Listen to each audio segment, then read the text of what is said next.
welcome to Tuttietalkssense, and I am Tootie.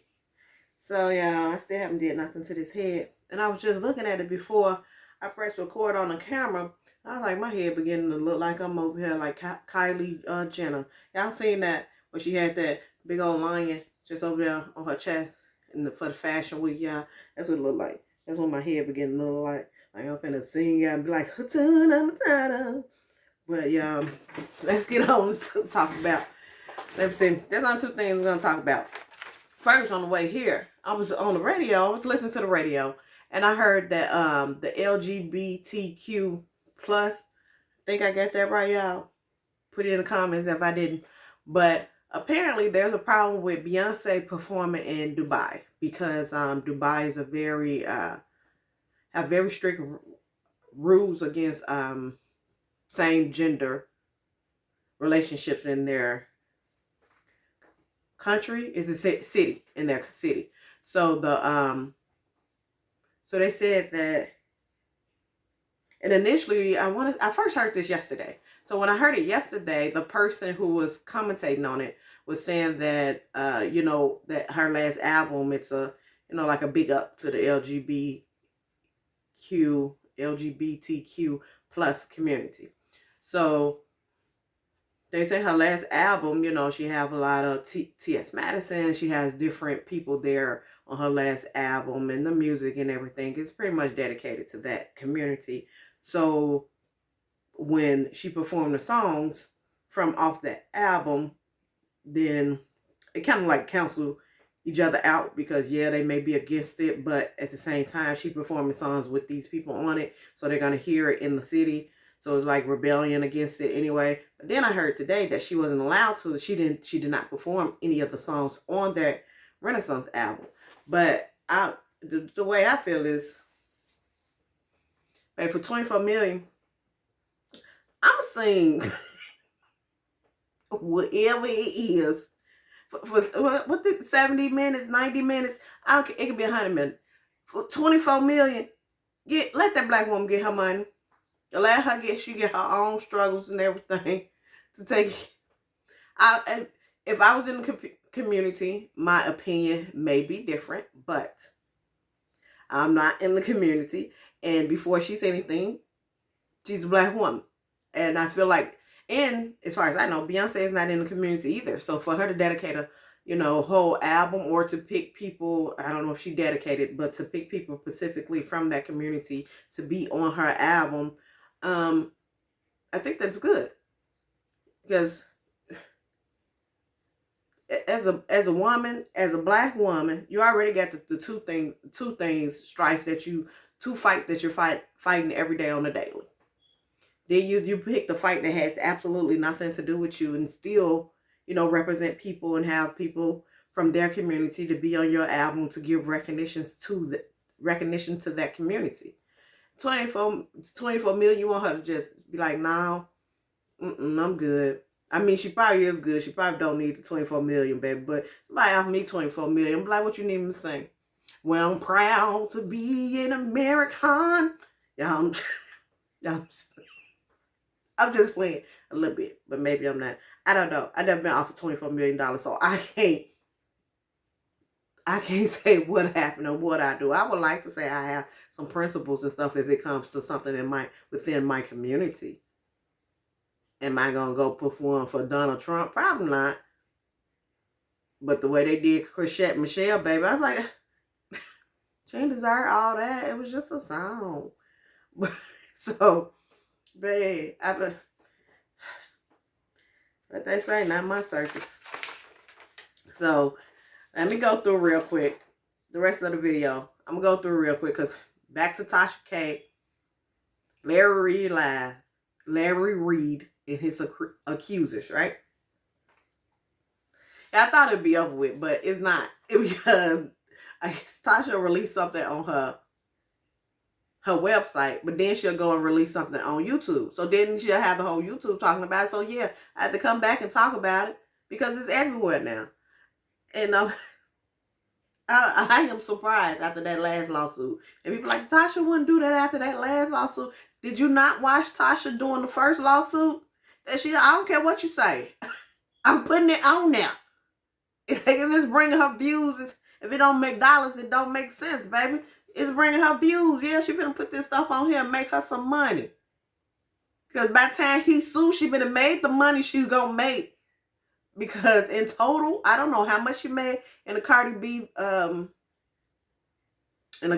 video that she was doing. But if it's true, one person came and reported from the courtroom that I want to say it was the lead attorney. He came and reported that while he was sitting there and Tasha was testifying, one of the questions she was asked was on that one video, and I don't know if it's the Star Marie video or what, but on that one video, how much money did she make? And she said either $3,000 or $4,000. That was on one video.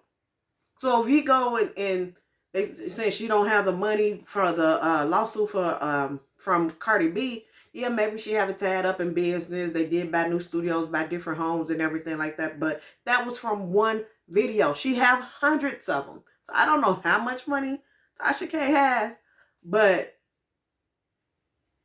if you do the math, and if what the lead attorney said was factual, and what Tasha K said is factual, it's better just to go live, be like, yeah, catch me if you can. I think that's the narrative she's working on, because half the time, besides this Cardi B and maybe Larry Reid, half the time the people ain't got the time to sit there and drag her in and out the court. The other people who's on a lower level than what she is, they ain't got the money to sit there and fight her in and out of courts for attorneys and fees and everything of that nature. And most people just ain't doing it. It ain't worth it. So she's just like, it's a high possibility that I can do all this, get my views up, get my money, and there's no repercussions from it. Because after everything that she done, I initially started following Tasha K from the R. Kelly. And R. Kelly ain't never sued her. I would say she got a great majority, and from what I was remember from her, I think it was Steve Harvey thing that she got following Steve Harvey and doing stories on his wife, and her background is how she got a lot of subscribers. The R. Kelly, the Wendy Williams, Cardi B, and that's 4. She got sued once. But all the money that she done made from them videos from all the other celebrities, ain't nobody never went and fact checked that, and I'm quite sure some of that stuff probably ain't true.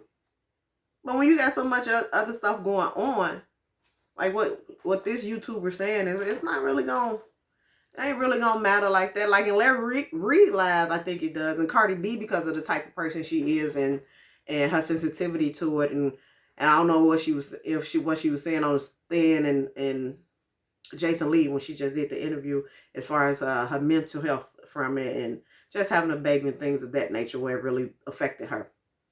And she did lose some money, like a deal or something behind the campaign. Because when Tasha K do it, baby, she does it as a campaign. It ain't just, I'm gonna drop this video. But you're gonna drop a whole line, a whole series, like the PPP, the Surviving Jaguar, when she did Cardi B, when she did R. Kelly, when she was doing Wendy Wood, baby, she had it would be whole series. That's why when she got her production company now, I'm like, you need to. Because those lifetime interviews you doing, that has whole backstory, then they mama and they grandma, this uncle, this the half cousin, but she have everybody. One lady, I walk past in the store, like everybody you ever met in your life, you finna try to get in contact with and come out there. So she have a whole series going on. Now, what I was saying previously in the last video, right? And I had get sidetracked, but let me complete my thought now. Tasha K, she starts off the video. She starts off and she was just like, and she's making underlining jokes about it. If you're just watching it, she's making these underlining jokes about, I don't know what video it was, but I know how it cut on YouTube, and she's like got church music going, running around like pretending like she got the Holy Ghost, and things of that nature. That's her making a joke. When Cardi B won the lawsuit and people put all that stuff on her, the video of her crying, that was her making a joke. And this she starts off and she's talking about some, and Larry Reid and you ask BT, do Yolanda Adams know this? And like she's going in, but that's her being funny. That's not her being serious about the situation. Then she cuts to the interview and she's just like, so, now tell me, what had happened with? And then I was like, wait, you just was over here, huh? I know it's not the same day. I know it's pre-recorded. But if you're trying to say you're an advocate for victims and things of that nature, how are you this extra excited and extra joking in there before you introduce this video that's supposed to be about something very serious? I'm like, she gets excited when she like, get him. That's how she pretty much like, get him, roll that clip. And I'm like, okay, now I'm gonna have to listen to some whole story, this traumatic story, but I just finished laughing from the crap you just said before this, man. So I took notes, right? Her last video she just dropped was of supposed to be Levante, who is the accuser of Larry Reid. That's of Levante's mom. Now, this is only, I want to say, a 30-minute, maybe in total. The whole video is an hour or something. But before she introduced the video, she's doing talking of like hot topics. So the actual part of the interview that she dropped on YouTube is only like 30 minutes. And she say the whole interview is like 2 to 3 hours. That's on her channel. If y'all didn't pay that $12, come back. Let me know. Let me know what she said. Now, I just took note on this 30 minutes that she didn't drop. I will say the mother is more convincing than the son. And it's only because this video, her interview, does not put her in a good light as a mother. So then why do the interview? Because nothing you said in there made you look good as a mother. But, okay, y'all. Let me just read to you my little notes or what I took note of. In Tasha K previous video, she said that people was telling her that she can tell he was lying because I believe he said that they was watching P, no, you know what I'm talking about, on the TV, watching the P or doing something on a MacBook in 2005. And Tasha's go off about how Apple is the first computer and been around since the 80s. And she remember using them. And it was a MacBook back then. But all you have to do is Google, and you see the first MacBook was not released until May 2007. So in her video, she was saying, and I want to say this the same video, before she dropped the interview part, she was saying that people is all in her comments telling her that Tasha, he said they was watching Pino on a MacBook. Either they was watching or he was recording them. I don't remember. In 2005, and she was like, and everybody's telling her, yeah, you should know right then that the boy is lying because, well, the man is lying because MacBooks didn't exist in 2005. So Tasha does what she typically do. She becomes loud and extra and exorbitant to take away from what the point of, just to make her point sound more believable. Because if you don't do research and if you just take her, you're like, yeah, she's telling the truth, because she goes into the every since the 80s. Macs was on since the 80s. That's one of the first computers. How y'all gonna tell me? I remember little looking at MacBooks. Apple's been around forever. And you Google, all you have to do is Google. First release of a MacBook was May 6th. I want to say May 16th. It was in May in 2006. So the subscribers or whoever comment was right. It wasn't around in 2005 when this guy is saying that he sat there with Larry Reid and he was watching it. So, and like usual, when Tasha is wrong or just want people to take her at her word, she becomes loud so people believe her and won't argue with her. I said it in the last video. She's a dog with a big bite, no bark. I mean, she's a dog with big bark, no bite. So the first thing that the mom said is she was raised by her grandma, but didn't say why her mom didn't raise her, which seems generational because she didn't raise her son, the accuser, Levante, because he said that around 15 he was staying with the pastor. So even from what he said and from what Larry Reid is saying, regardless of the age, the boy's pretty young and he wasn't living with his mama. He was living with pastors. Whether it was, I think they saying Shavante, somebody, another pastor. Then from that pastor, he was at Larry Reid. So whether it was 14 or 15. Because the only difference is the age. So mom had first kid and married dad for around 1 year. So he got his older brother. She married to his dad for about a year. Mom had Trayvon, the second son, who was the accuser, married his father, and they stayed together for 14 years. Within that time, they divorced and remarried. She said her and her husband wasn't saved. They was clubbing. Then they got saved and changed her life. Then she got saved, not they. Then she got saved. It changed her life, and her husband wasn't on board. She didn't understand how to be a wife to someone who didn't go to church. His father, her husband, his father, Levant's father, which is her husband, was a hustler. He was there for the younger years before they got divorced. Tasha asked, was he a troubled kid? She said, no. She said, no, he wasn't a troubled kid. You know when the father is not there and the child needs a father in the home. And I didn't know how to be his father, but he just needed a father, although he never got in trouble and never been in jail. So I was confused about that whole statement. Because you know how people be like, you know, he just needed a daddy. That's usually that kid doing something. That ain't a perfect kid and you just like, he just need a daddy. Like, but let's continue. Said, notice that she said, I noticed that she said he was good at sports. And I used to be good at sports. This is the mom talking. He was good at sports and I used to be good at sports. So now I can live through him. And every sport he played, she was like, good, he can become a pro at this or that. Almost like he was her way out. And to me, it shows in her speech that how she made things that should have been about him, about her. Like Tasha said, you know, he said he tried to be in a gang, but it didn't work. So Tasha asked her, do you know Levante said he tried to be in a gang, it didn't work? She said, yes, but they didn't know that. She said, yeah, I know he said that, but what they didn't know is that I tried to be in a gang too when I was young.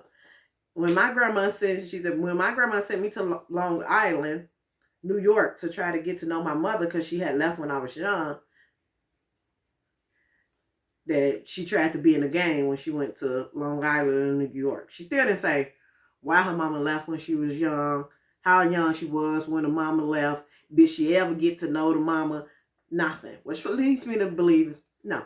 Her mama wasn't involved in her life, her grandma raised her, and what she learned from her mother as to being a mother, what she learned about being a mother, she learned from her mother who wasn't there, who in turn, she raised her son that she wasn't there. It seems like once she broke up with their father, then with Levante's father, then he went to live with pastors and whoever. So she said she was an overbearing mother. She was a protective mother, very strict. I said, but he was allowed to live with people at the church at the age of 14. Don't know that. Don't understand that. But this is what she said. I said the mom is confusing. She said people liked him even as a child, like older guys and people older than him, and that's one of the things that did not sit right with me. Like the older he would get, older kids like around 13 and 14 playing ball, because everyone would go to the park to play ball because it would be all ages. There would be older guys and he would be talking to them. Then I would pay close attention. Tasha says, he said he got his stripes early. And plus he's taller. So that would make him look older. And I'm like, what the heck is going on? What that got to do with the price of tea in China? Because the mom is saying that, she almost saying like older men have always, that's the way I took it. Older men have always been attracted to him. Like, and I don't know if she's saying attractive in a sexual way or his character. I don't know, because she's saying that, even as a child, older guys and older people always liked him. And it didn't sit well with me. So why would you leave him in a house of men and go? Continue on. Tasha asks, how was the old church that you moved to? Larry Reid Church said to her, it was really, really good. She was there. Okay, Tasha asks, was the old church that she moved to, what was the old church like that she moved to before she moved to Larry Reid Church? How was that church that she moved from? So she said it was really, really good. She was there about 4 to 6 years, because 4 to 6 years, the pastor was good, and the way he did things, the pastor was good, and she liked the way he did things. Trey was meeting a lot of guys and hanging out and playing drums for the church. And the pastor was really hands-on too. And she was close to them, and she was working with the wife and leadership. So it started really good.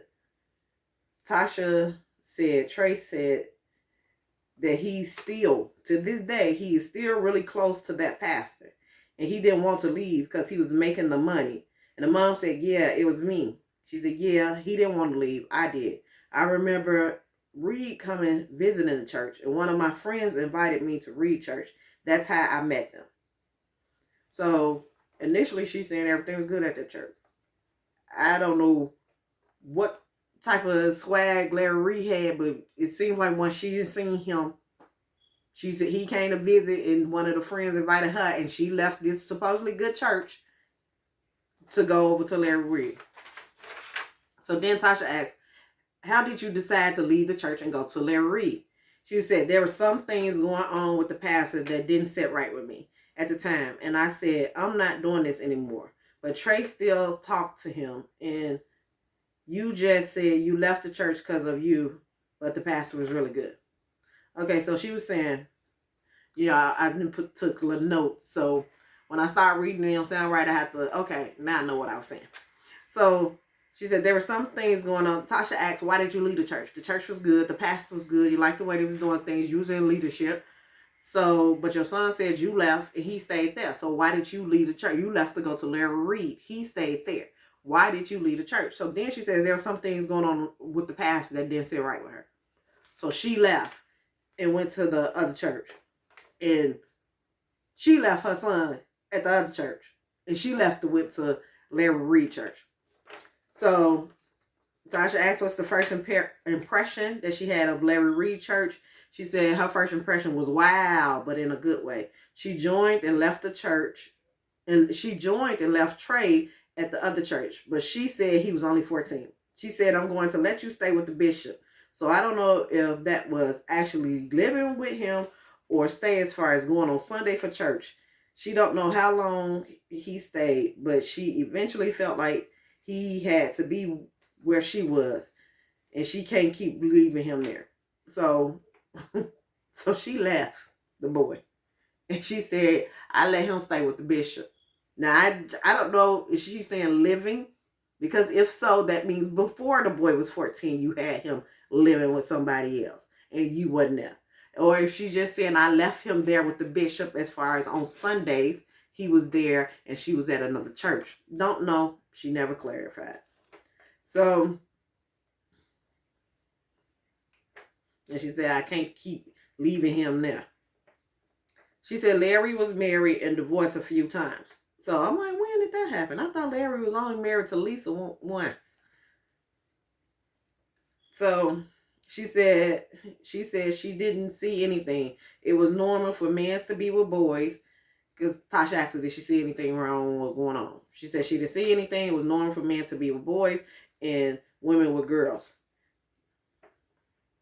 So me, I grew up in church a lot. I'm Baptist. I grew up Baptist. And that is a thing in my young adult choir, that the women will take the girls. Like we go on the album, like we was a, I would say nowadays it's called traveling choir. But people will request, we fellowship with different churches, and the village and stuff will request for us to come and perform. And we started something the church started something where we would fellowship with other churches in different states. So then we would rent out buses and we'll go out there. And at these different events and whatnot, and if we go to a church out of state, the females would have a room, and the adult female, the adult woman, would stay in a room with the girls. and then adult men would stay in the room with the boys. And whether they stay in the room or have a connecting room, the men would deal with boys, and the girls and the women would deal with girls. Because if you had it the opposite way, how did you know that the men weren't trying to, R. Kelly the girls? So that's typical. And so she said, Tasha asked, so was there never any rumors about him? She said no.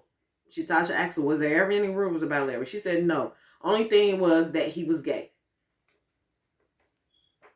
She said the only rumors that came up when she was there was that Larry Reid was gay. She said, you know how people are in that lifestyle and you meet somebody else in that lifestyle and right away what that person do. So she was like, it was like that, like you say, real recognize real. If a gay person come up in there and they meet Larry and he the pastor and everything, they're like, y'all know y'all preacher gay, right? It was like that. So first time she heard about Reid and Trey. Tasha asked what was the first time she heard about Reid and Trey. She said first time she heard about something was with little boys. Was when she was in St. Martin. She said she was still at a part of church, which I assume she meant Larry Reid Church. Anyway, she said she didn't want to believe it, that it had came from different people in the church. People from out of state, people coming in making accusations. I'm like, wait, you said, she said it came from different people. So first time she heard something was, Tasha asked her when the first time she heard about Reid. That's why this is getting confusing. Because even I'm reading it, I wrote it down. I was watching it like I'm so confused. But she brings it back around. But you just got to get through it. So Tasha asked her, what's the first time she heard about Reid and Trey? So she said the first time she heard anything was about him with little boys. But it wasn't with Trey. It was about him with little boys. Now, right before that, Tasha asked, have you ever heard rumors? She said, nah, the only rumors was that he was gay. And then Tasha asked her, when did you find out about it? Well, I heard rumors about him and little boys. So I'm like, this is getting... Okay. So she said she heard rumors about him and little boys. She was in St. Martin's. And people was coming into the church. And they would be coming from different states. And making accusations about Larry and little boys. So I'm like, wait, you just said you never heard about Larry and boys, just that he was gay. When she heard about Trey, she was in St. Martin. Reid girlfriend, because Reid talked about at that time he was engaged to some type of island girl. So I'm assuming this is who she's talking about. So Reid girlfriend, from the islands, and she sent her to pastor at a church in St. Martin. So you left your son with a man who had multiple accusations. So much so that people was coming in from different states to accuse him. And I'm like, say what now?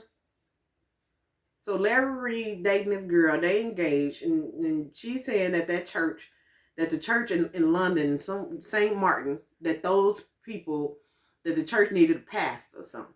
So you left your son to go down there and pastor this church that Larry Reid girlfriend sent you to.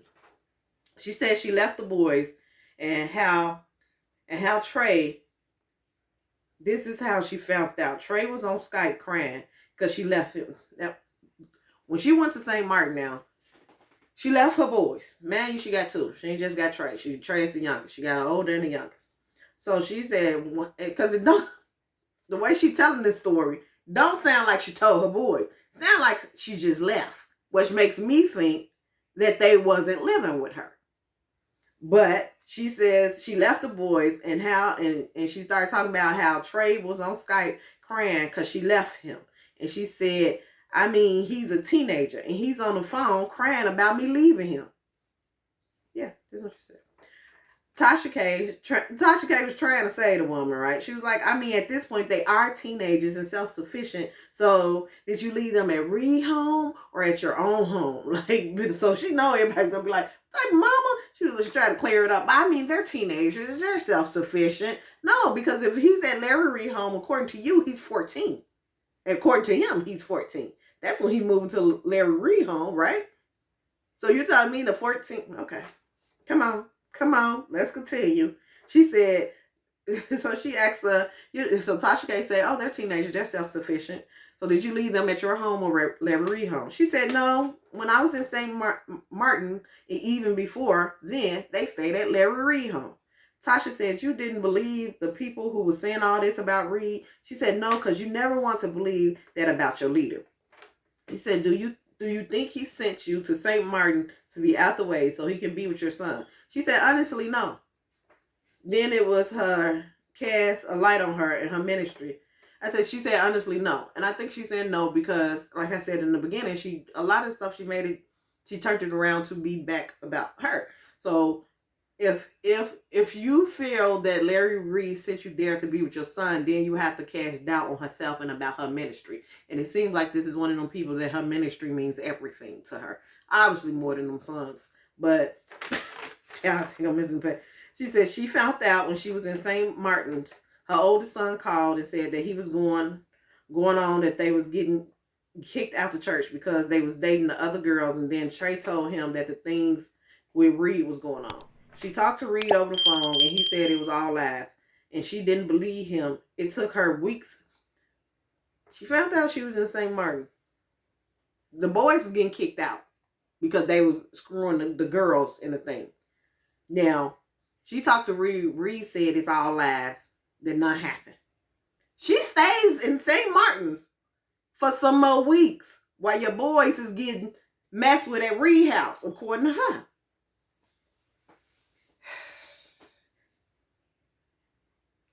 She didn't believe him. It took her weeks to get home. The boys was mad at her because they feel like she sided with the church. Once she came back, she was still going. Once she came back home, she was still going to the church. Her boys just said that her Trayvon said that the youngest boy was getting messed with by the pastor. Now, that Reid was messing with her little boy. You took your weeks to get home, and once you get home, she's still going to that same church. She said it took weeks to get home. The boys was mad because they felt like she sided with the church. Once she came back, she was still going, and the boys because she felt like they sided with the church. She said, but as a mom, there wasn't things in my mind, and I had a purpose. Now, she said, as a mom, I had a purpose. Your purpose was to be a mama. Like, what do you mean? Anything you say after that, and it's not about you being a mama, what does as a mom got to do with anything before that? You should have said, as a pastor, as a ministry, as my calling, I had a purpose, but not as a mom, because as a mom, your job is... Ooh, okay. So, as a mom, I had a purpose. What you had a purpose? Yes, you had a purpose to be a freaking mom. What in the entire F is going on here? She goes on about how the church was controlling and was a cult. She never had another conversation with Reid, but she knew he did it. So why you never went to the cops? He's a teenager at this point. So at that point, y'all, the interview goes off, and I guess the rest of the 2.5 hours or 1.5, however much left, is on Tasha K website. I couldn't get into the rest of it because I was like, this lady here. I will hope this story is true because that whole interview you did just made you look ridiculous. It did not shine a good light as a mother. I was cringing trying to get through that doggone interview. Like, hey, what? So wait, you wasn't there. Seems like you left the boy before you even went to that church. You left him. But you say it was such a good church and the pastor was so good.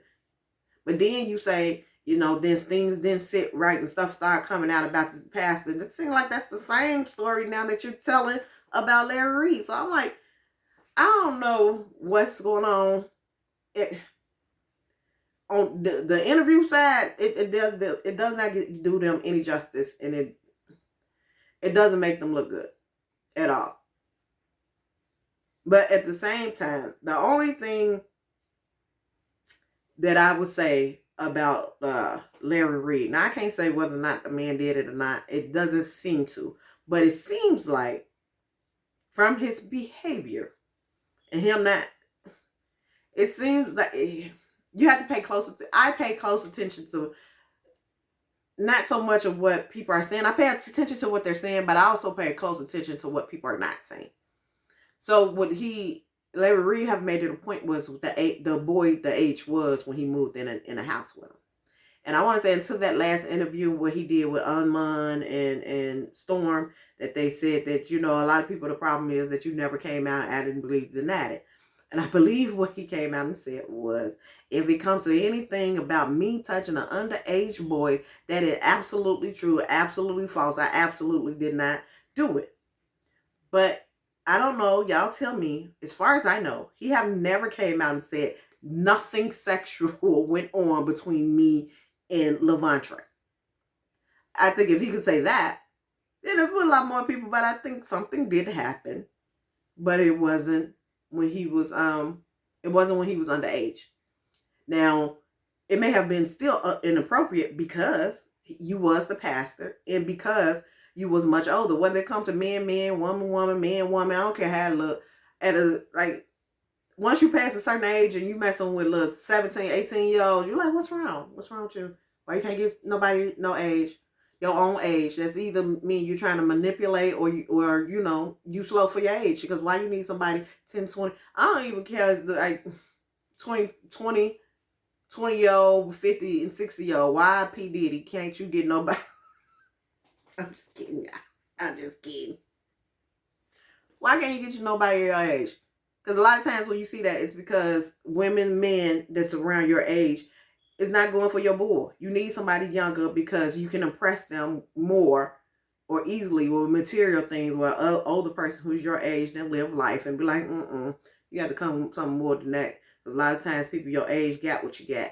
I mean, not on the status of P. Diddy and stuff, but regular people your age, they got what you got, and it's hard to impress them on material things when they can get and or have exactly what you have, and you have to come with some type of mental